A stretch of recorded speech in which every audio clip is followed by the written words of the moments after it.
Have you ever wondered what a world where humans are no longer the dominant species looks like? Where humanity is almost wiped out?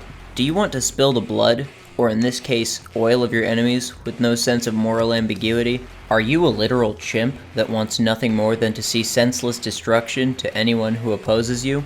Do you just like killing robots? Then Synthetik is the game for you.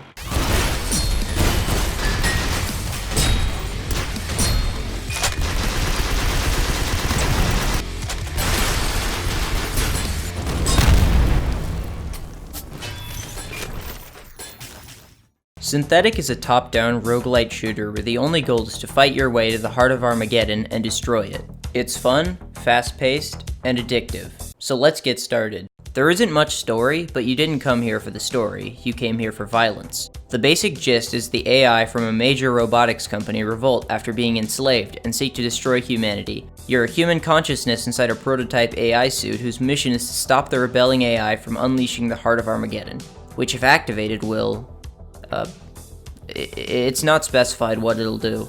But how do we stop it? First, you have to pick a class. There are 8 classes in this game, with 2 of each being in 4 main categories. You've got Riot Guard, who has a shield that can damage enemies and an EMP blast to stun them. Breacher, who uses remotely detonated C4. Sniper, who uses his laser sight and headshot perks to take out enemies from a distance. Assassin, who can use his dagger and invisibility to sneak up and backstab enemies for high damage. Raider, who carries a knife that can be used to finish off low health enemies and can collect dog tags off of dead bodies for upgrades. Heavy Gunner, who carries a system that regenerates ammo and doubles your firing speed. Engineer, who carries an automated LMG turret as well as an overclocker, which can heal yourself, your allies, or your machines at the cost of scrap. And finally, we have the Demolisher, who carries a grenade launcher and has a seismic detonator that can cause aftershock explosions from a previous detonation.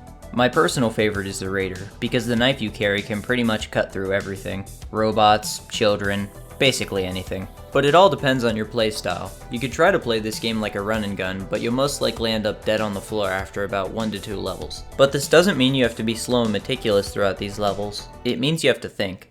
Enemies tend to do ridiculous amounts of damage at times, meaning you have to find a way to dispatch them without a full-on charge. There are plenty of strategies you can use, from picking them off one at a time, to luring them into traps, or even getting them to shoot at each other. Many ways exist to send your foes to the great beyond, but the main one is through guns. A lot of guns are in this game, and most of them are good, but some of them not so much. You have your standard pistols, rifles, shotguns, etc., but then you have some more unconventional weaponry. How about a nail gun with infinitely regenerating ammo? Or a gun that shoots flame balls that can melt your enemies. There's even a gun that shoots saws, and those saws can bounce off of walls and inflict bleed damage. How do robots bleed?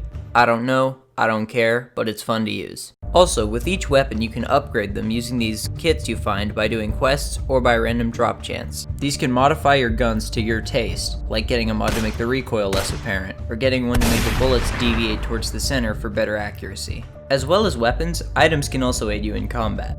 And there are a lot of items. These can be found through item chests, shop terminals, or going through starting perks. You've got items that give attack bonuses, items that give defense upgrades for your suit, items that give you cancer, and even a metal ball. But rogue, you ask, what do I use these items on? Well, you silly baboon, you use them on enemies. Enemies in this game aren't your typical brainless AI that run in a fixed pattern to try and kill you. Remember, these guys are supposed to be self-aware. Enemies will flank you if given the opportunity. They tend to stay in groups to be stronger. There's this one little alarm drone that will run away and call in more powerful units if it spots you. The bosses are challenging, but they aren't insanely difficult to the point where it's frustrating. You need some semblance of a plan if you want to win against these guys, because they can be difficult. Speaking of difficult, let's talk about the difficulty.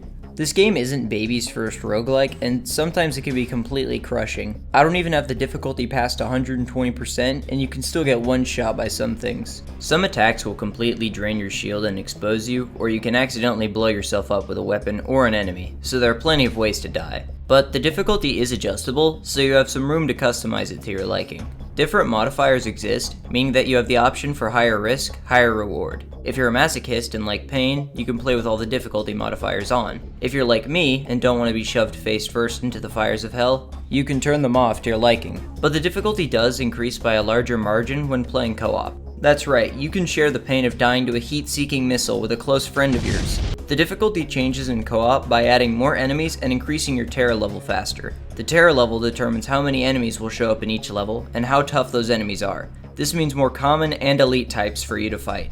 More enemies means more loot for you to steal from your friend. This means your friendship can end twice as fast as it normally would playing any other co-op game. Now I could talk about how this game has randomly generated levels and all that, but literally every roguelite or roguelike has procedural generation, so I'll skip it and not waste any more of your time. And I legitimately have no major criticisms to say about this game. It's easy to pick up and learn, and it becomes twice as fun when you play with a friend. So overall, this game sucks and I hate it.